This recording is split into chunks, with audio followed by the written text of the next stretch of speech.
Balita mula sa Negros Occidental, kinonfirma ni Brigadier General Joey Escanillas, Commander ng 302nd Infantry Brigade ng Philippine Army. 6 na mga miyembro ng umano'y New People's Army o NPA ang namatay sa nangyaring engkwentro kagabi sa Sitio Lubi, Barangay Tabugon, lungsod ng Kabangkalan, Negros Occidental.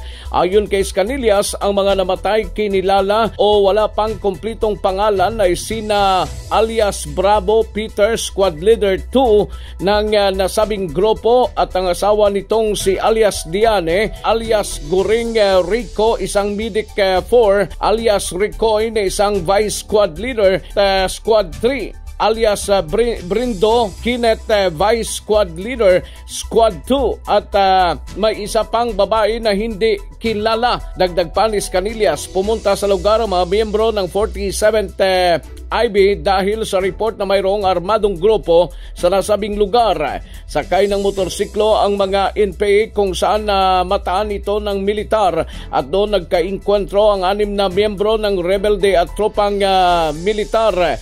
Na-recover ang 4 na kalibre 45 na pistola, isang granada, isang kalibre 38, medical paraphernalias, electronic equipments, personal belongings at iba pa. Ang grupo ng NPA na mga miyembro ng Platoon 3 ng Southwest Front ng CPP-NPA. Mula sa Aksyon Radyo Bacolod, ito si Rex Cantong, tuloy-tuloy sa pagbabalita, tuloy-tuloy sa serbisyo, sama-sama tayo Pilipino. Balita mula Bicol, 2 patay habang isang nahuli sa hanay ng Communist Terrorist Group sa nangyaring armed encounter laban sa mga sundalo ng 2nd Infantry Brigade, Huwebes, Setyembre 21, alas 5:45 ng umaga sa Purok 7, Barangay na Inday, Placer sa lalawigan ng Masbate.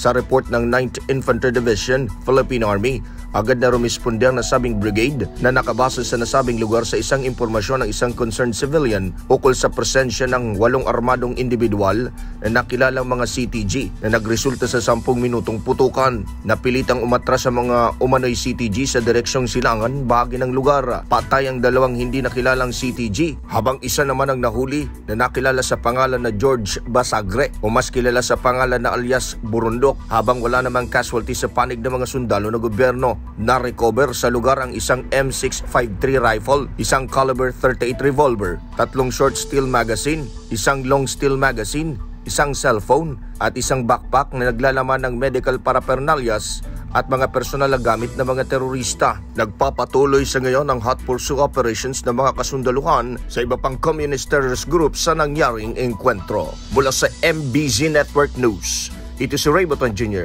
Tuloy-tuloy sa pagbabalita, tuloy-tuloy sa serbisyo, sama-sama tayo Pilipino. Nasa 404 na iba't ibang mga klase ng baril ang nasa pangangalaga ngayon ng PNP sa lalawigan ng Bataan. Ito ang ipinakita sa media kahapon ni Provincial PNP Director Colonel Parmetria, kasabay ito ng isinagawang Peace Covenant sa People Center sa lungsod ng Balanga, Bataan. Ang mga baril na ipinresenta sa media ay nagmula ito sa 11 bayan at isang syudad ng Bataan na umano'y ang iba dito ay kusang loob na ipsinurrender ang kanilang mga baril ng mga politiko sa police station na gusto ay matahimik na halalan Barangay SK Election 2023. Sa panayam ng media kay Bataan Provincial Director Colonel Parmetria. Ito po, kung makikita nyo sa likuran, kasama ko po ang aking mga chief of police. Meron po tayo rito mga deposited na baril, mga naka-safety. Yung po rito ay iba sa mga politiko na pagpapakita po ng kanilang sinseridad. Mula sa kauna-unahan sa Pilipinas, DCRH, ito si Danny Kubilang. Tuloy-tuloy sa pagbabalita, tuloy-tuloy sa serbisyo. Sama-sama tayo, Pilipino! Naisugod kahapon ng hapon sa Eastern District Hospital sa bayan ng Tayug ang 21 mag-aaral mula sa San Felipe Integrated School sa San Nicolas, Pangasinan dahil sa pagkahilo at nawalan pa ng malay ang ibang mga mag-aaral na grade 11. Sa ulat ni San Nicolas OIC Chief of Police Captain George Banayos, kasama nila ang MDRRMO na pinangungunahan ni Mr. Shalom Balulong na magresponde sila sa nasabing paaralan. Matinding init ang nakikita nilang dahilan sa pagkahilo ng mga bata na agad namang nilapatan ng lunas ng mga doktor sa nabanggit na paggamutan at pinauwi na rin sila matapos manumbalik ang mabuti nilang pakiramdam. Mula sa Aksyon Radyo Pangasinan, ito si Freddy Pajardo, Aris 38. Tuloy-tuloy sa pagbabalita, tuloy-tuloy sa serbisyo, sama-sama tayo Pilipino.